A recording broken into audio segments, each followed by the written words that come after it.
పూరా లోకల్. ఇది సెప్టెంబర్ 17న భారతదేశంలో ఆనాడు తెలంగాణ నిజాం రాష్ట్రాన్ని విలీనం చేయడం జరిగింది.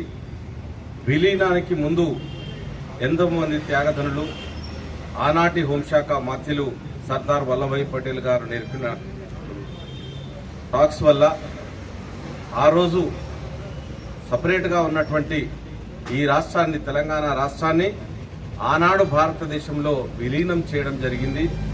విలీనం చేసిన తర్వాత మరి అప్పటి నుండి దాదాపుగా కొంతకాలం గవర్నర్గా కూడా నిజాం ఉండే. మరి వీళ్ళందరికీ తెలియదు. మరి ఈరోజు ఈ నిజాంని ఇదో విమోచన దినోత్సవం అని, ఆనాడు నిజాం చాలా కాలం పరిపాలించినాడు.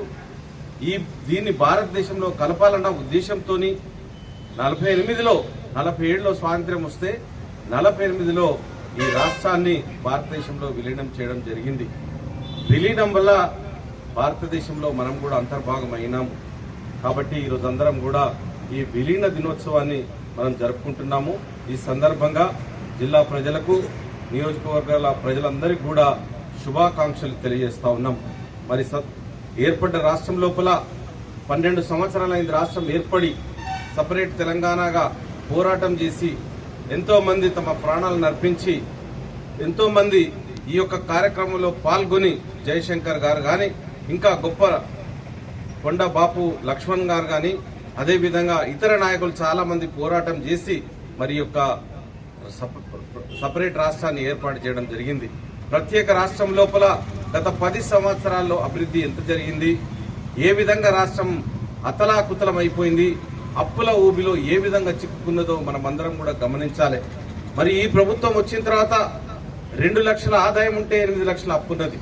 మరి ఈ సమయం లోపల ఈ రాష్ట్రాన్ని, ఈ ప్రజాపాలన కొనసాగించి ప్రజలకు సంక్షేమ పథకాలను అందిస్తూ, అదేవిధంగా అభివృద్ధి విషయంలో కూడా మన రాష్ట్ర ముఖ్యమంత్రి వర్యులు రేవంత్ రెడ్డి గారు కష్టపడతా ఉన్నారు.